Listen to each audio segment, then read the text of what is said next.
right, so we have Ron Knighton with us. I just want to give a brief description on who you are. You are the guy, okay?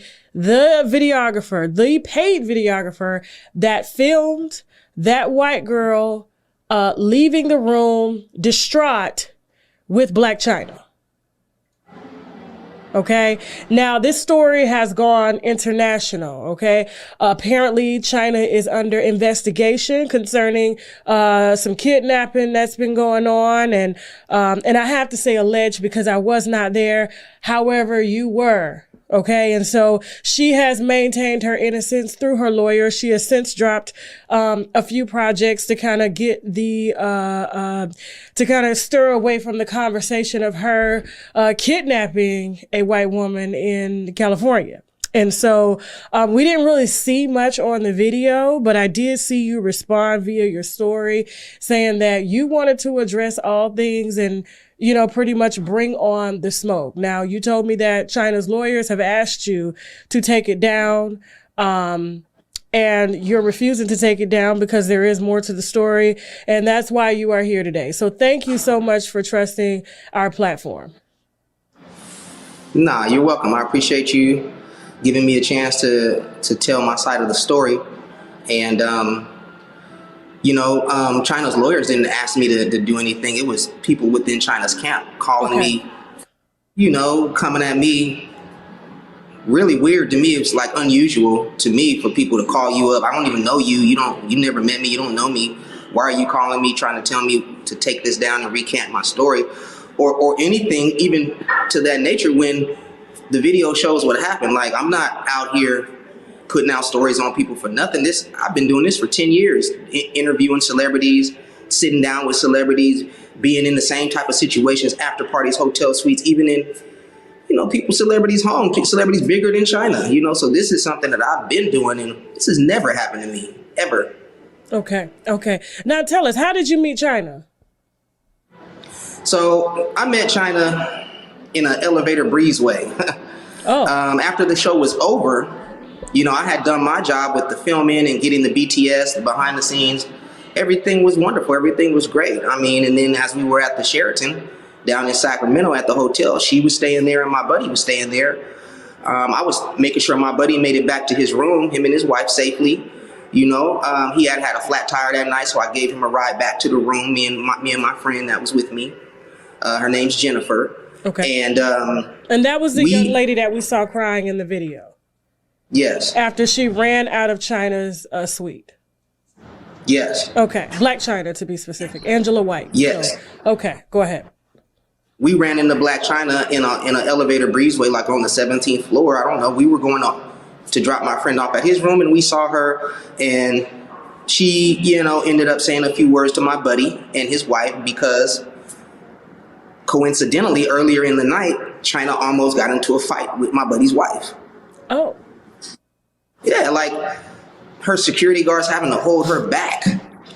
You know what I mean? From aggressing toward, and I don't even know, I wasn't there at the dinner, but I did have to deal with my buddy and his wife's anger before the show even started because they almost didn't go. My buddy was doing security at the show and he brought his wife with him, which they go together all the time, everywhere that he does his stuff. He's in the business too. And for some reason they had got into an altercation. So Chyna took this moment when we happenstance ran into each other in the elevator breezeway to apologize to her. At that point, all the stuff I heard about Blac Chyna, I heard the same things everybody else hears. She cuckoo for Cocoa Puffs. She's like a light switch, up and down, on and off. When she issued that apology to my friend's wife, I was like, she a good person. She cool. So when she invited us back to her room for drinks, we all decided, let's go. Why not? Okay. So when you get in the room, you guys, of course, are having drinks. I'm sure everything was going well. How long were you guys in the room when you got there before it went from A all the way to Z, 0 to 1,000? Probably about 2 hours. Oh, wow. So it was a lot of time. Oh, yeah. We was in there having a good time, to be honest with you, before, things went sour. But, a lot of drinking, you know what I mean? A lot of laughing. Okay. A lot of security coming to the door talking about turn down. China handled all that the way she handles it, and it was almost like to me, it was like the way she handles her people and her circumstances, like she's the center of attention. She's the show. It's almost like she's doing a show for you. Okay. You know what I mean? Even though this is supposed to be relaxed, she didn't have her makeup on. She didn't have no hair on, nothing. She was just in her relaxed, laid back mode. But she still was like, navigating the room and navigating the scenarios and navigating the conversation. Okay. What did you guys talk about? Like, you said everything was going good. Like, what were you guys of course you guys were partying. I'm sure there was music. Was there recreational drug use or anything like that? I mean, Johnny's family has come on my show to state that she does dive very heavily in recreational, well, I wouldn't even say recreational, full-time drug use. Did you see that when you were in the room? What I'm going to say is this. You know how somebody in a two-way street where somebody's driving towards you and you driving toward them and they got their high beams on? Okay. And you flashing your lights erratically, like, turn your high beams off, girl, your high beams on. Like, okay. I'm going to just say this. Crack is whack, all right? That's how Whitney said it, right? Crack is whack. Okay. Now, I'm going to say this. I'm not a doctor. I'm not a pharmacist, but I know it when I see it. And it was of my personal opinion that she might have been hiding the Starship Enterprise. I'm just saying. No, I didn't see her blow no smoke from a pipe. I didn't see her snort no lines. Okay. But I know it when I see it. And in my opinion, when people act erratic like this, it's probably because of that narcotic. Okay. Okay. Did she offer you anything or your friends, or it was just kind of just alcohol and partying? Like, were you guys like, I don't know, were you guys like, I don't know, having sex? What was going down in the room? I mean,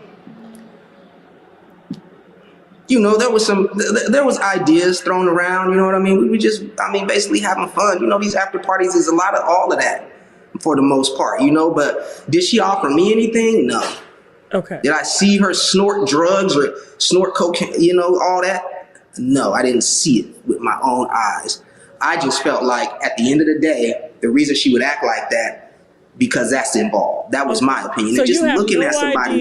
You have no idea from the time that you got in that room to when your friend had to pretty much, go through a barricade to get out of the door past Chyna, what happened and what transpired? Oh, I know everything that happened in transport. I seen everything. There was another room that the door stayed closed, and there was someone else in that room that never came out. And I know who that was in that room too, because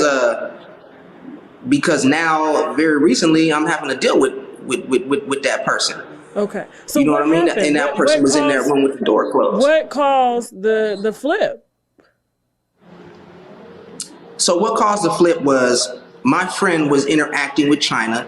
And keep in mind, there's a whole bunch of people in and out of her room, her staff, her security, her personal assistant, in and out of the room. Security's coming to the door asking us to turn down. 7 times the whole night, security came to ask them to be quiet.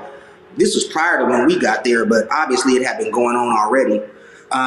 The room started quieting down. People started leaving, and it was just me and Jennifer, my 2 friends that I came with, and she had a couple guys in there sitting around hanging out, and she was talking, and my friend was trying to interject and join the conversation. She ain't never been around no celebrities. She ain't part of that life at all. So she was, enthused to be around Blac Chyna and wanted Blac Chyna to hear her voice and be able to talk to Blac Chyna. Blac Chyna was getting irritated with her chiming in. So she told my friend, after she chimed in a couple times, she said, you know what? If you learn to shut the F up, that's when you will get your $1 million, when you learn to shut the F up. That's insulting, so automatically me and my friend looked at each other and it was time to go. We gave each other that look, it's time to go. But instead of leaving the room abruptly, rudely, we gave it a couple of minutes. But before we could even get out the room, Chyna once again, just because my friend said another word, said, I did not tell you to shut the F up. I told you to shut the F up. Now, if I tell you to shut up again, I'm going to beat you and I'm going to beat whoever you came with. That's when I had to speak up. I said, you know what? Personally, you're not going to beat my ass. That's not going to happen. And you're not going to beat nobody ass I came with. Immediately, Chyna blows up on me and says, get your ass out the room. Get out the room right now. Go, you got to go. Get out the room. I said, okay, fine. We're going to leave. As I go to say goodbye to my buddy and his wife, she gives me a countdown. You got 5 seconds to get out my room. 1, 2. I said, I'm leaving. There's no problem. I'm leaving. I said, come on, Jennifer, let's go. I walk out the door. Jennifer's walking behind me. She stops Jennifer like that and says, no, you going by yourself, and slammed the door and closed it and locked it. I go to jiggle the doorknob and it's locked. I knock on the door. She says, if you knock on that door again, I'm going to beat you. So I knock on the door harder, like, this ain't right. This is not right. You're not, I don't care who you are. You don't treat people like that. Okay. You don't treat people like that. If she would have just said, Tasha, if she would have said, you know what, get out of my room. I don't want you in here no more. And let us leave, none of this would be happening right now. Jennifer told her, as soon as that door slammed, I could hear her say, that's my friend. He's the only reason I'm here. That's my friend. He is the only reason I'm here. Let me out. I'm leaving. She refused to let her leave. I still, to this day, don't understand what would make a person think that they could do that to somebody. So how long after you guys get out, you leave, she slams the door, tells you don't come back. Jennifer's in the room. I guess she's telling Jennifer to stand back. You're knocking, trying to get Jennifer out the door. How long did it take her before she released Jennifer? You guys were in the room 2 hours. You leave. She tells you to get out. Jennifer stays back. How long did it take you to get Jennifer out the door? About 20 minutes. 20 minutes. About 20 minutes. And I was filming outside the room just so that if the cops come, because I'm not calling no police, but if the cops come, they could see what's really going on. Okay. Now, after about 10 minutes go by. Go ahead. I'm sorry. After about 10 minutes go by, her security guard comes up. And I tell him, bro, my friend is locked up in there. She ain't letting her out. Can you get her out? And he was like, yo, okay, hold on, let me see. Boom, boom, boom. And I got this on video. He said, Chyna, open the door. It's me, sis. She opens the door all crazy and erratically loud and invited me back in the room. She said, yo, you can come in now. What, I'm gonna come in there now that you got your security guard in there? Like, for what? So we could fight? It didn't make no sense to me. I said, you know what? No thanks. You out your mind. We leaving. She slams the door and locks it. Another 10 minutes go by. I'm sitting in the hallway waiting on her to decide when to let her out. I don't know who these people are, but from what I understand, it's her personal assistant, 2 of them. They come to the door, and that's when you see the Caucasian lady come to the door and say, Chyna, open the door. And Chyna then opens the door. I think she understood now it was getting serious when she heard her voice. That's my opinion. And that's when they were like, I said, Jennifer, let's go. Jennifer sitting there, eyes bulgy red from crying and being afraid. She tries to leave, and then Chyna tries to block her arm, and then the security dude tried to grab her jacket. Like, is y'all crazy? Do you know what you're doing right now? I don't think they understood the ramifications behind what they did. I really don't think she understood, or any of them. Okay. Where were your friends the entire time? The 2 that she had gotten into a fight with prior? They just stayed? They didn't come with you? They didn't try to help? What happened? My buddy was in the room, and he was, from what he told me, he was asking Chyna, why not just let her get out? Get her out. Let her out. You know, why not just let her out? Now, because I wasn't behind that door, in my recording, you can hear a lot of different talking going on. And you can hear Jennifer, what do you want to call it? Erratic, loud. You can hear her afraid, it sounds to me. And you can hear my boy in the background like, yo, chill. I'm like, nah, ain't no chill. This ain't cool. I said, open the door. Bring her out. Let her out. We leaving. No, not going to happen. And I just really feel like, because Chyna had a few people in there, I don't know how my friend felt. I can't say why he didn't open the door himself. You know what I mean? Mm-hmm. I can't say why he didn't intervene like a superhero. I don't know. You know, maybe he felt some type of way as well. I don't know. But all I can tell you is that the only thing that opened that door and let that girl out was her personal assistant, the one that came at the end of the day and said, let her out. Okay. Where's Jennifer now? Does she not want to speak or no? So Jennifer, she had an upbringing that was, I mean, she'll tell you, she was in foster care. This is not what she do. This is her first time ever being around anything like this, like a celebrity or anything like that. And for her to be threatened by Chyna initially before it all happened and then held back in the room is what I think made her so afraid, because she didn't know what was going to happen, because in that room she knew nobody. She met my buddy that night. They don't know each other. Who's gonna protect her? The only person that was there with her that she knew and trusted was on the other side of that locked door. That was me. She heard me banging on the door and everything like that. But I think that's what made her feel so broken. You know what I mean? Mm-hmm. Jennifer's seeking therapy right now. That girl wouldn't stop crying for a day and a half, 2-3 days almost. Every time I call her, she had tears in her eyes, wondering, was this her fault? Did she do something that made her that hurt me possibly? Did she do something that was wrong? I'm like, you didn't do nothing wrong. It ain't your fault. You know what I mean? It's not. Okay. But why didn't you, when she, 15 minutes go by, she's not opening the door. You had mentioned that you don't really believe in calling the police. Why didn't you call the police? Well, honestly, I did time. I did 6 years in prison, and the police has never been a friend to me, ever. I'm afraid sometimes if you call the police, I end up with the gun turned in my face. Okay. I'm a black male. All this stuff going on, how do I know they won't come up there and point the gun at me, make me get on the floor? I don't need that. I'm actually fear the police. I don't look at the police like somebody that's going to come and rescue me. I fear the police. But the police could get behind me tonight and I would be afraid. Okay. So Hara, I guess, you're a very important key witness in this investigation that went down, that's going down now with Chyna and these kidnapping allegations. Who's gonna be the witness if you don't believe in the police? This is your friend. Well, there were people in the room that saw it. Okay. Listen, so I know Chyna's a celebrity, and I know that, she doesn't have the best reputation. Okay, I know that, and I know she's not perfect. But when I looked at the video, I didn't really see a lot. I saw a white girl run out crying, but then when you tell me it was 20 minutes, and that you're a black man and you don't believe in calling the police, yet you're doing interviews with New York Times, with Source, and with me. And these are very serious allegations, kidnapping. You understand? It's not like, holding people hostage. This is a white girl. Of course, a white girl is going to spark more publicity, being that there are black people involved.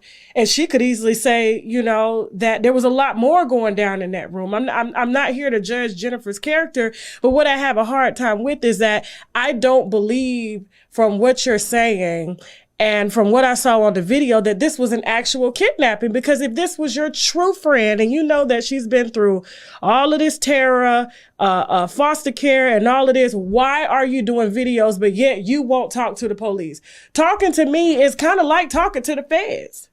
If the feds want to subpoena me, or the police, or LA County, or wherever you guys were in Sacramento for this footage, this raw footage, I have the right to give it over to them. So your testimony here, which I'm conducting in this interview, could be used to persecute Chyna if there are any charges filed. So what you're saying doesn't make any sense. In the beginning of the interview, you were sucking your teeth. You were getting happy when I was like, what was going on in the room? It sounds like you had a good time. I'm going to be honest with you. This whole interview is just just fucking trash. And you coming on this interview with chains on and a suit, sucking your teeth, laughing. I'm going to a holiday Christmas party after this interview, Tasha. Am I allowed to do that? Laughing about these allegations. And this is a mother. This is a black mother. Is she perfect? No. You say you didn't see her doing no drugs. It sounds like you were disrespected. Your friends didn't help you in that moment when she disrespected you. She told you to get out the room, and because your pride was hurt, that's the only reason you doing this interview. Goodbye, Ron. Oh, you sorry. This shit sucks. And you know you suck for that.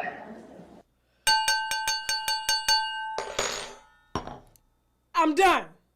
The man's still blowing up my phone now. His last message was, I got other major interviews set up, okay? This is not going to hurt me. And proceeded to make his profile private. I had no problem with him coming on the show telling the story. If there was an actual supposed kidnapping. But 20 minutes in the room and you got mad. Everybody, your friends was still in the room with Jenny. Jenny was in the room with your friends who refused to leave the room when Chyna told your turd looking head ass to get the fuck out. And you said, come on, Jenny, let's go. Jenny probably told you no. But she can't do interviews because she's in therapy. Man, get the hell out of here with this.